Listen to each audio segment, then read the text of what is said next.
fuel queues are reducing in some parts of the city. 09087 668888 and 09073530044.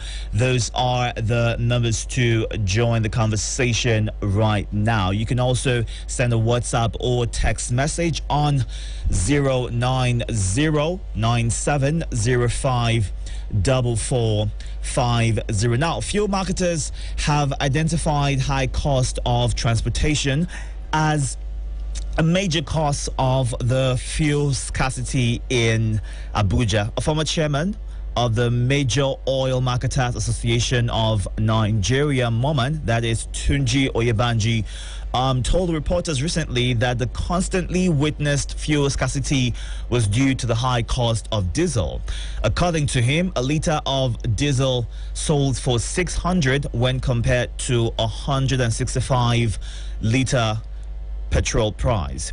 Now, diesel is a deregulated product, unlike petrol, which is currently being fixed by the federal government. Now, he went on to state that moving diesel from Lagos to Abuja is costlier, noting that truck drivers prefer to load diesel than petrol. He added any other states of the federation aside Abuja and Lagos where government currently relaxed petrol price monitoring were likely to get more products than those where prices were being monitored. How much have you bought fuel in the past few days and weeks? Have you had to pay more for it or pay the usual price? And also, how many hours have you also had to wait in the fuel queues before being able to buy fuel? Now, although the government said the shortages were caused by discovery of high amounts of methanol in imported fuel, the crisis has lingered for months, especially in Abuja.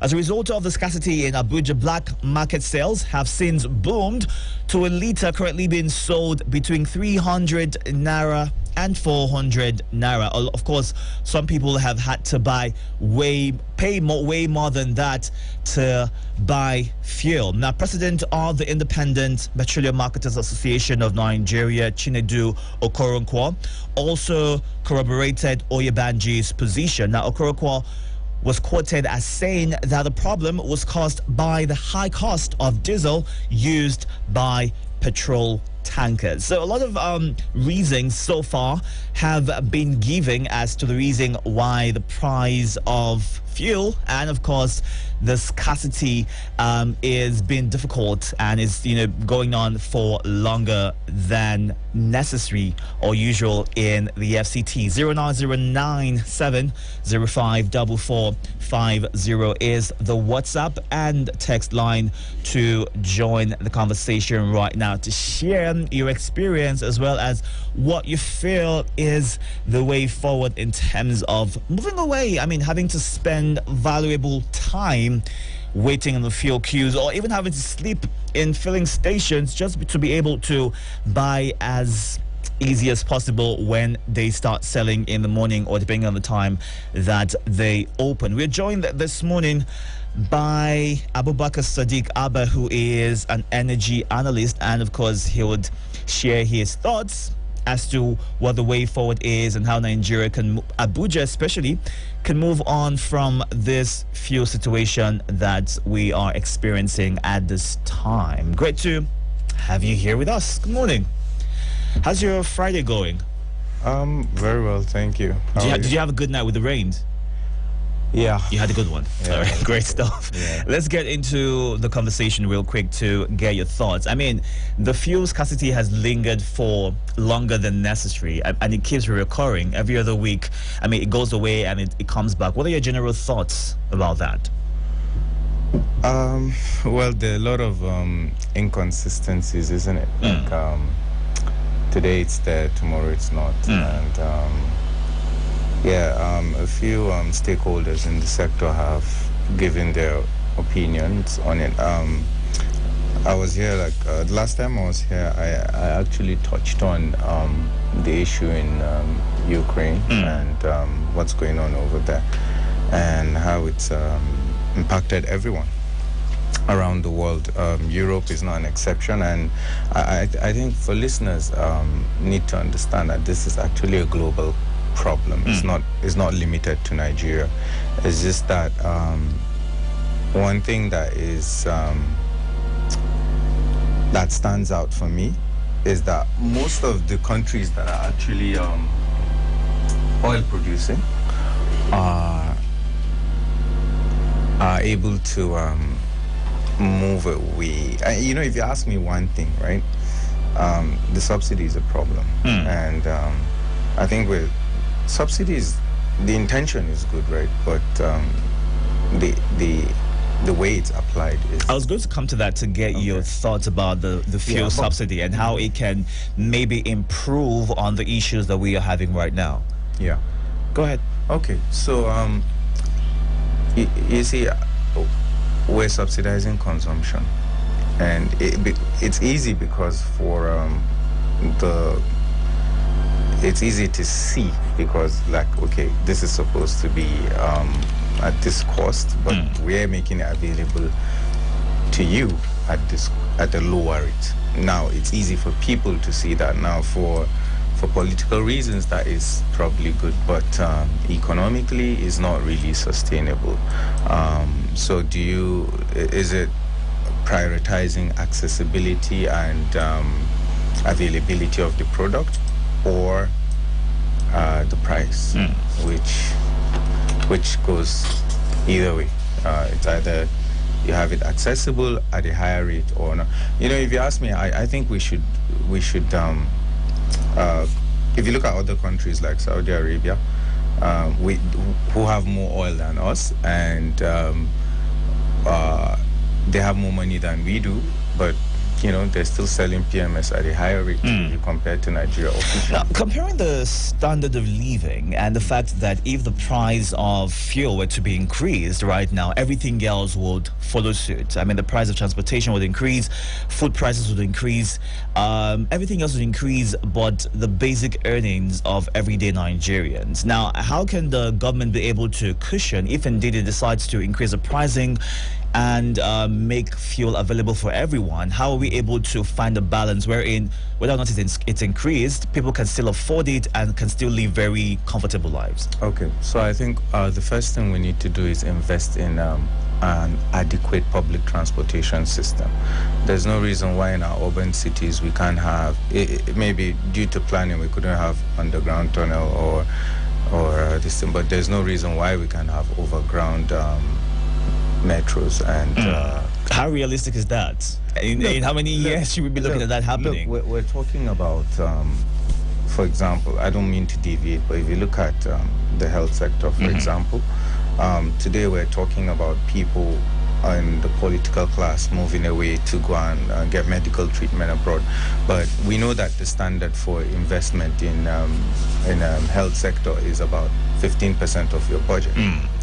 But you know, if you look at the budgets, like from way back, like early 2000s and whatever, it's been hovering around 3% until I think recently they started like 6%. Maybe it's grown by now, I don't know.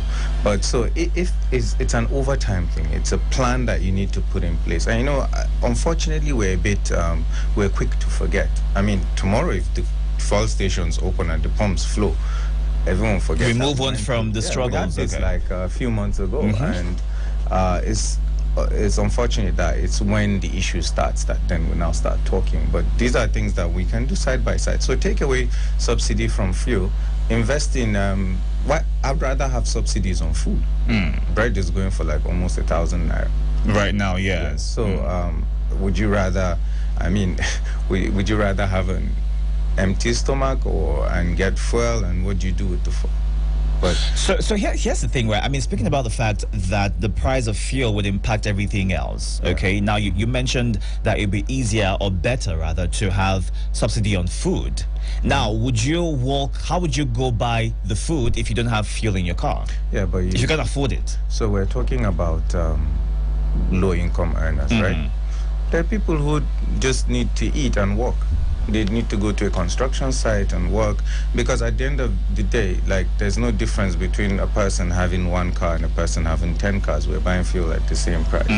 So there's not, like, you're actually subsidizing the richer people. Now, in a bid to clear the persistent fuel queues by motorists in parts of the country, the president has approved an increase in the freight rates being paid to transporters of petroleum products. Now, oil marketers had repeatedly complained that the lingering fuel queues in Abuja and, of course, Nasarawa and Niger states, among others, were due to the inability of petroleum product transporters to purchase the diesel required to run their trucks. Now, this also brings to mind the price of diesel itself. It has gone from, I don't know, 165 to about 850 per liter right now, which is a lot of difference. And people are, having to close down businesses, cut down hours, and this is also the reason why we're not getting enough fuel in the city. Do you feel like with what Mr. President has done right now, that would in any way rather improve what we currently have going? So first of all, let me appreciate the intention. He probably has he's trying to do the little that he can. So this issue has two parts. There's the scarcity of the product, which is a global issue, and then there's the logistical problems in Nigeria in terms of transport and other issues such as the pricing. Diesel is deregulated, so it's a bit more straightforward. It's straightforward logistics, right? There's no much subsidy. There's nothing like subsidy on diesel products. But you see, to move the product, to transport the product is an additional cost as well in itself. So that's the thing. So if you look at how diesel is affecting petrol, because it's deregulated, you can sell it at a higher price. It's not capped. So transporters would rather transport, and some stakeholders in the petroleum transportation value chain have actually admitted that some of their drivers would rather load diesel as opposed to petrol. And if you go around places that are not, that enforcement is not top notch, right? Like Maiduguri and where other places that, apart from the FCT and other cities, you find out that the petrol is being sold at a higher price, but it's available. But it's available. Yeah. So does that mean that it would be great to just take out subsidy and have it available for everybody else, and maybe find a way to cushion the effect it might have? Because initially the plan was to pay some Nigerian stipends that they would use for transportation while the subsidy was removed.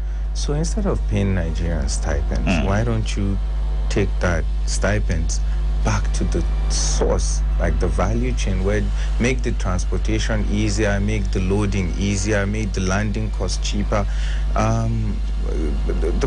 subsidize or push that money into the refineries, where like we won't have to take it out, pay transportation cost and insurance, and then bring it back, pay transportation cost, insurance, refining cost. That's where the money is going. Let's take this feedback real quick and I'll have you react to it. Now, this one here says the scarcity in Abuja is so bad that absolutely over 50% of the fueling stations are shut. Besides the queues and struggles at the fuel station Serlin, what happens to the staff of the ones that have been shot? What would they be doing in the interim? So you see, there's a constant and consistent pattern and relationship between the economy and insecurity. People who don't get paid for what they do will have to go and find something else to do. And I mean, like, it is what it is, right? Like, it's just unfortunate. Now, this person is also worried about the fact that since it's happening in Abuja right now, it's going to spread to other parts of the country. And of course, everything else is a bit of an issue in Nigeria. The power situation is worrisome. How many hours a day do we have electricity? The health sector is nothing to be proud of. Transportation is is terrible. The roads are bad. What exactly can we do to move on from this situation where we are in right now? I think people just need to come out and tell Nigerians the way it is. You understand? People need to. I understand it can be politically suicidal, but people need to know the reality. How much money do we have in this country? Can we sustain what we're doing? Can we keep subsidizing jet fuel, diesel, petroleum? It's not sustainable. If we're going to subsidize, then let's subsidize properly. If we're going to subsidize other things like food, which is more critical, there are people that don't even have Okada or cars. There are people that don't even use public transportation system. They still need to eat. How much is a basket of tomato? How much is bread? But I mean, even for those who don't have cars or, use any transportation, right, they're still directly or indirectly affected by the increase of fuel or it not being available. Because for the market women who are going to go source for whatever it is you're going to resell to them, they would have a difficult time being transported from point A to the markets or the farms, right? So in one way or the other, everybody is largely affected by this. I mean, let's talk about the refineries right now, okay? What's happening with the refineries we have spread across the country? A lot of people, a handful of Nigerians are waiting on Dangote, and that's what the government is telling us, that once that gets launched, we will be able to cushion the effect of the prices and how available these products are. But while we wait for that to happen, or even when that happens, how certain are we that it will be maintained in high standards and we wouldn't have this constant back and forth again? So Dangote refineries are privately owned, this thing. So naturally, the standard of the operational standards will be higher. We've been doing turnaround maintenance on our refineries for decades. But how functional are they? What are they giving back to us? Honestly, like, I did my thesis on this for my master's in 2011, and it's just the regular problem, and there's nothing new I'm going to say about that. But yeah, in terms of what you say, I think one of the things that we can use to cushion the effect is alternative transportation system. Instead of, why can't we have a cargo rail from the depots, for example, from all the landing ports? Let's just have a rail system there. How long will it take? A few years to, if they start now, a few years. And, you load them on tankers straight up and they go straight to other states. And, there's less pressure on the roads, less gridlocks, less accidents that we hear tankers going into. So it's just going to make it more efficient. All right, you can join the conversation right now. We're talking about fuel price and scarcity, focusing on Abuja and how your experience has been so far. 09097 054450 is the WhatsApp and text line. You can also call in and join the conversation on social media at Eagles FM Abuja. Going all day. All day. All day. On Eagles 102.3 Abuja. Has anyone told you you can talk about your business on radio for just 15,000 naira? Get a chance to talk your business for 25 minutes on The Entrepreneur. Mondays to Fridays, 3 p.m. on Eagles 102.3 FM Abuja. For more inquiries, call 090-9984-4433. 090-9984-4433. The Entrepreneur. Talk your business for just 15,000 naira. This promo runs from May 1st to July 30th. Hurry now. Ladies and gentlemen, can I please have your attention? Download the Eagles FM app from Android Store or Apple Store. And get the greatest music ever made. The music of my generation. You can watch us live or stream live on YouTube, Facebook, and the official website, www.eaglesfm.com. Eagles 102.3 FM Abuja. Your radio experience you can count on. I can tell it's been lying and pretending that it's faithful and he loves you. Hanging out with friends is such a hobby, but chilling with your girlfriends? Such a booster. We talk about love, family, relationship, the shady, hilarious, fun, juicy, messy gossip in town. And the gentlemen aren't off the table. Girlfriends with Olije, Mondays and Fridays at 1 p.m. Exclusive to Eagles 102.3 FM, Abuja.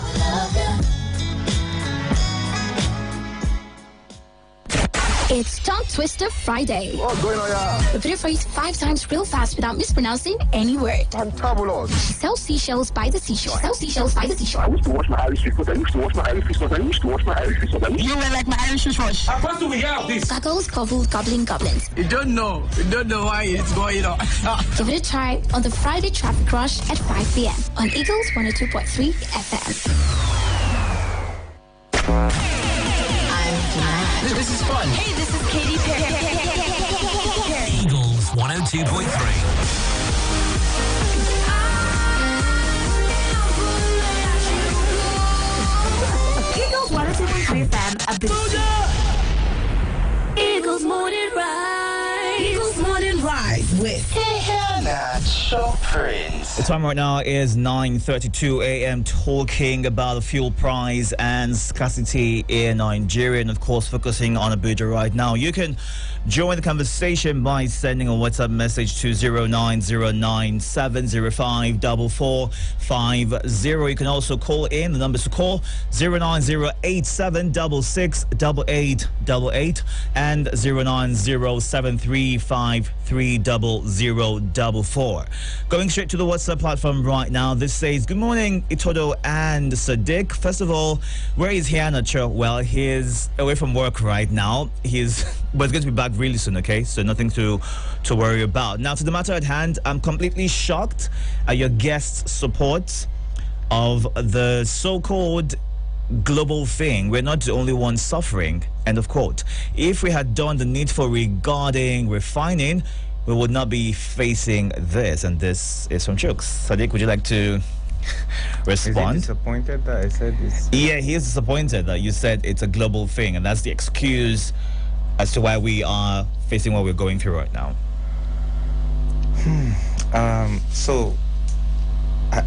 This just needs a little. I'm not a government official. You know? I'm not representing government in any way. I'm not holding any government position. So I have no interest. I'm just saying it the way it is. Okay. He can do his own research if he likes. All right, because I mean, in the U.S. as well, we've seen the price of petrol fuel increase, right? And they are also complaining about the same thing. So it's not a Nigerian thing only. It's literally globally. You see, now in the last 10 years, right, this country from 2012, there are 4 things that have happened that Nigeria was literally a sitting duck. When I mean a sitting duck, I mean it's a popular saying, you can't do anything about it. The first also involved Russia and America fighting their proxy war in Syria, led to a recession in 2016. COVID came, and it's brought with it another recession, and this is part of the medium-long-term effects of the pandemic. So Nigeria was not in a position to do anything about this, realistically speaking. Like I said, I'm not going to speak like a politician because I'm not a politician. I'm just going to tell you the way that it is. And actually, I think that I'd rather know the real situation than keep putting paper plaster over things. And let's take this feedback real quick. Now, diesel is almost 1,000 naira. Fuel is selling at some places at 220 naira per liter as opposed to the usual price. People are getting kidnapped from their homes. Inflation is really high. Over 10 million young persons are on ASU strike and 50 million children are out of school. What exactly are we doing wrong, and how can we move forward? It feels like everyone else is, or government officials rather, are focused on the elections as opposed to making things smooth for Nigerians. So would you say that more focus is on the forthcoming elections as opposed to how things can be cushioned right now, and we don't get stuck for the period, about 9 months right now before the general elections? I mean, it's a pre-election year, so you know, we've seen these things happen time over time, cycle after cycle. But I'm going to say something that might be a bit controversial here, and I think the people that govern us, I'm not talking about this set or the incoming set, I'm talking about historically from 1999. Okay. What we needed to have done was plan properly. So for example now, right, it's not late. If tomorrow the president says, okay, I'm going to sign an executive order saying 3 things. One, anyone who is willing to participate or be elected or hold any political appointment position, say cannot send his child to school for university education in the next 5 years. You mean abroad, out of Nigeria? Yeah. Okay, okay. Yeah. Say not now. It doesn't take effect now. It takes effect in the next 5 years. Why not? So okay. So there will be time to put measures in place, right? Or if you're holding a public office or elected office, you can go for medical treatment abroad in the next 5 years, from the next 5 years. Or if you decamp from one political party or the other, you can't participate in the next cycle of elections. You have to wait till the next one. Now you're putting on them the mentality of serving, not a job. Because it shouldn't be a job, it should be a service. And if you're willing to serve, you should be willing to sacrifice.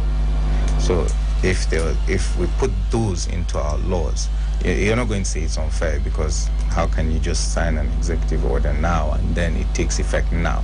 But give it some time, let them put things in place, and then in the next 5 years, you and you think that would in any way help what a lot of people are going through right now? I don't know. But that's a step towards from people, and then if it makes sense to them. But this is just my idea, my personal idea, because if public service is a service, then it should be a service and not an occupation or a profession. Now, the NMDP-RA did not quite give an exact amount as to the increase that was made, right? But then reports have it that only 10 naira was added to the increase by the president, reportedly.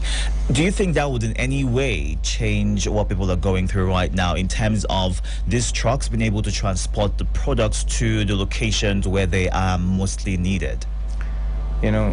If anyone tells you that they see the end of this crisis, I don't know, they have to be very, very convincing to tell you what they know. Because as long as that crisis in Eastern Europe is still going on, we're not just talking about petrol now, we're talking about food as well. There's an impending food crisis. People are speaking, and people need to start listening. It's a global crisis, and they say when elephants fight, right, the grass suffers, and that's what is going on here, and we just need to brace ourselves. Whatever measures that Nigeria will put in place now, it's a stopgap measure. How sustainable it is? This thing started in February 20-something, 24th or 23rd, but this is what we're feeling. And this is June. It's been on for too long. Yeah, and everyone thought it was going to be a quick thing. Russia will go in there and do this. I think ultimately this crisis will end when that crisis they've found a way to resolve it. They just need to lock themselves up in a room. What do you want?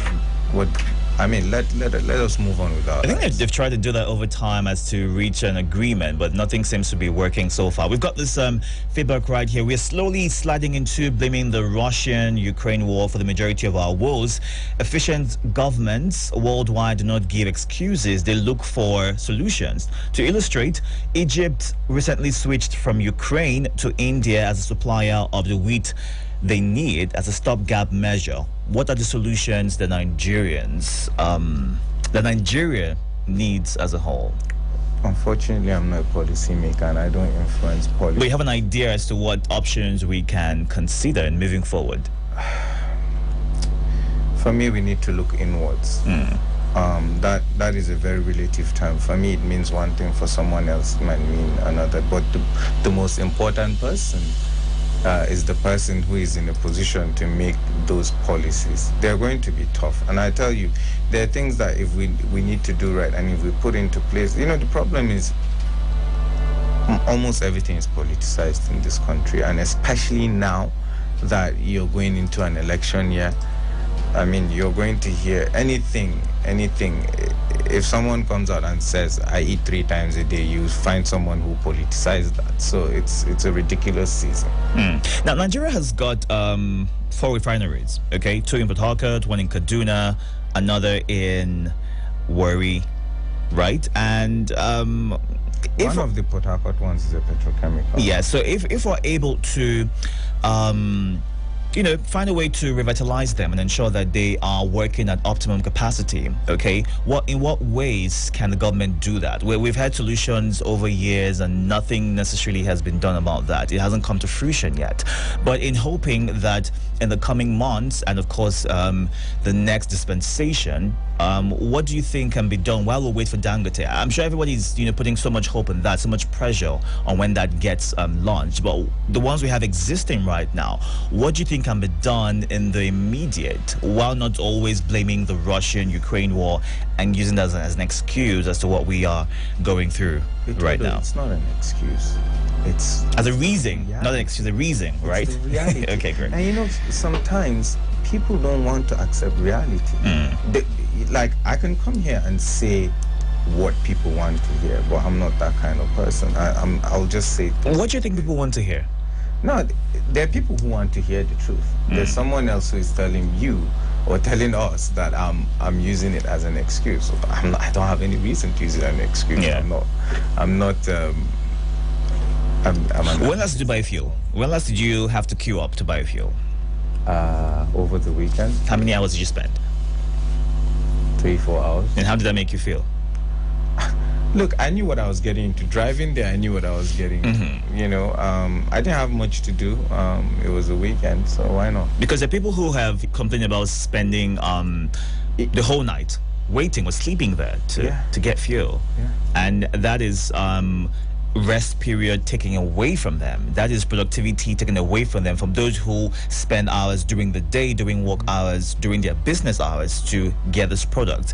And businesses have also suffered huge losses because they're having to spend way more than they make every other day to get fuel, to get diesel, to keep on running, and just to keep things going. So it means that people are, in quotes, going through difficult times while still smiling like everything is doing just fine. Now, the subsidy, we'll have to wait on that and see what decisions are taking in the interim, as well as our refineries, hoping that things get sorted out. But in moving forward, I mean, the NNPC has gone on to release a statement maintaining that they've got sufficiency in the country for 32 days. The only belief right now is that the increase in the transporters' freight rate will further encourage the NURTW to be able to deploy more trucks to transport PMS nationwide. Now, this brings me back to the question and the worry that would the slight increase, which reports have it as being 10 naira, be able to motivate them enough to wanting to go through the hassle of getting back in business? I honestly don't know. I don't know how much it costs them, but what I can tell you is that we've heard several times issues of products being moved across the border. And you just need to look at, we have 4 countries surrounding us: Cameroon, Niger, Benin, and Chad. And you just need to look at these countries and ask how much they're selling their products and compared with what we sell ours for, and then you see why those claims are being made over and over again. There's some people who don't believe we consume. The consumption figures for PMS in Nigeria. There are people who actually don't believe those figures. Like they think it's.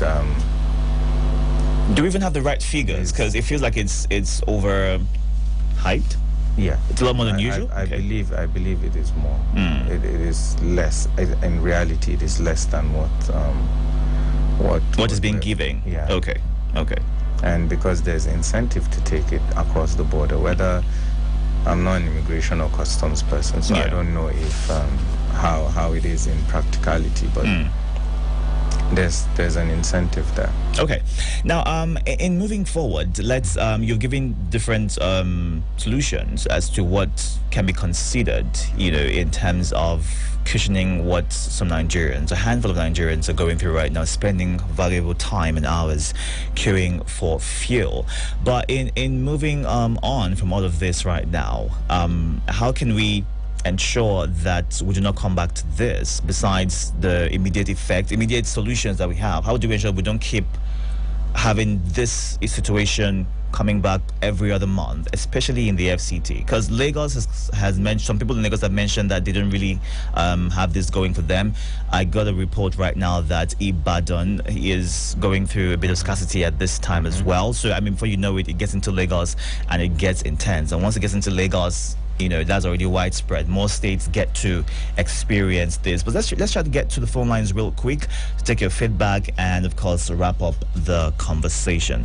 Good morning. Hello, good morning. Good morning to you. What's your name and location, please? Edonoja is my name. Hello, Elder. How you doing? Good morning, my regard to your family. Thank you so much. Go on and share your thoughts, please. Yeah, about of the genesis of the hospital of Nigeria. You started from the day when this man take over the government. Okay. We had that council we have brought to president by that time. Please, as you have win election and then they have give you the government. The economic power is with opponent parties. Never fight them yet. Go through the backside and talk to them. They will send people to your government to run your government for you. Don't fight them. And then we advise you, if we choose about 3 people to talk to in Nigeria, we advise you to talk to Tedola, Uba family, and then Dangote. You see, they have given this government, but the economic power is with opponent party. We will wait almost 6 months. This man not appointed means that we thought the Republic was discussing with these people. The next thing, when we hear, started arresting the opponent party.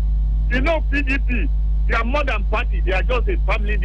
Family to family. So business to business. That's what they call a PDP. I've got a quick question for you, Elder. Hello. Arresting them.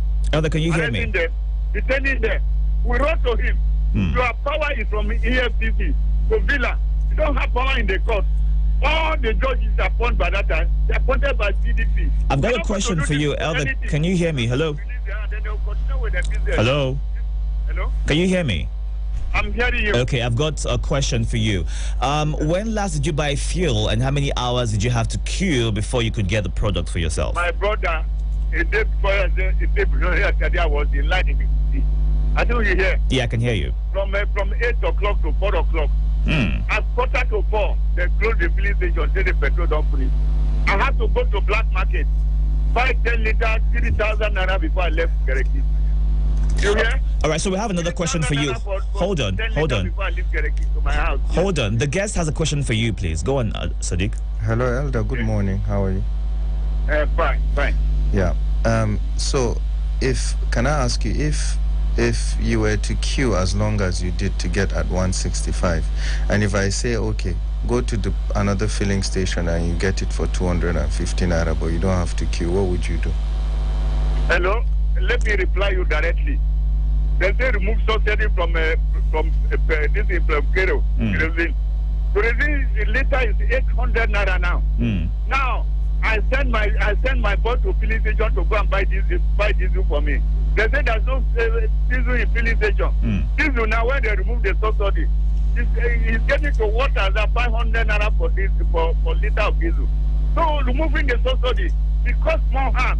We tell the government the way out, but they refuse. Let me tell you the reason where is this for they continue to pay subsidy. That's the place where they call oil field in Lagos. So if you bring a petrol from abroad, you have to decharge it for that oil field. The money they tax the government for that oil field, more than the petrol where they buy from abroad. And then who hold those oil fields? They are the opponent party. We told him now he's getting to wars because they are going to hold in ration. until the PDP will take over the government from there. Anybody who expect them now, say petrol will come down, diesel will come down, and lie. Go to NNPC. Go NNPC. Most of the directors in the NNPC, they don't have anything to do with oil ladies. They don't have experience. All right, we have to let you go right now, Elder. Thank you so much for calling in and sharing your thoughts. Ensure that you have a good morning. It's a good time to wrap up the conversation. So was able to answer your question, though? Not quite, but he mentioned that he had to get from the black market. So it's possible that if he had another option of buying way more than usual, he would have gone for that as opposed to queuing up. Just get your final thoughts so we can wrap this up. I just say we need to plan. These rainy days come once in a while. They come around. This one has lasted too long. For us, it comes around way too often for comfort. Right? So we need to tell the people how it actually is, and then we need to put plans in place, adequate transportation system, cargo railing for cargo transportation and all of that, and then then do our best, and then pray, right? That's a good place to pray, right? Okay, prayer is the master key, I hear. But we need to actually participate, especially in the process that leaders emerge. So get your PVC. Do you have your PVC? I do. Okay, great stuff. Thank you so much, Sadiq, for coming through today. Sadiq Abubakar Abba is an energy analyst, and he's been talking to us about the fuel price and scarcity, as well as the way forward. Elijah is right here. Good morning to you. Hello. It just took me to my childhood. Right. What's up? What's going on? Yeah, the weather is amazing. It's weathering. I like it that you came out this week. We have dealt with you this week. Sorry about it. Listen, but I've had a good time on the morning show. Absolutely. I love it here, right? I love it. See, guys, when this mic goes off, I need to send you. I know what I usually hear. So for all of this now, it is well. What do we have planned on? Just to have fun. The show today. 10 o'clock, we decided to start something dead jokes. Ooh. It's more like, but if it's not funny, it's not funny. Yeah. Okay. So, but then 11 you have drip or draw, but 12 is over now. 1 is girlfriend. So it's a packed up show. So I wish the weather stays this way. But it's been this way for a few days now. Yesterday was cloudy all the way. When I stepped out, when you guys took over, it was sunny. When we took over, I was here yesterday. I was here in the morning. Yeah, in the afternoon it was sunny. I went home, it was damp, a little bit, dewy. And then this morning it rained. And it was early hours of this morning, I slept. Guy, see. I've got gist for you. So ensure that you're listening to Elijah on the 102.3 Extra Show. I'm back on the sunny side from Monday. Yeah. Fingers crossed, of course, for that. And ensure that you have an amazing weekend. My name is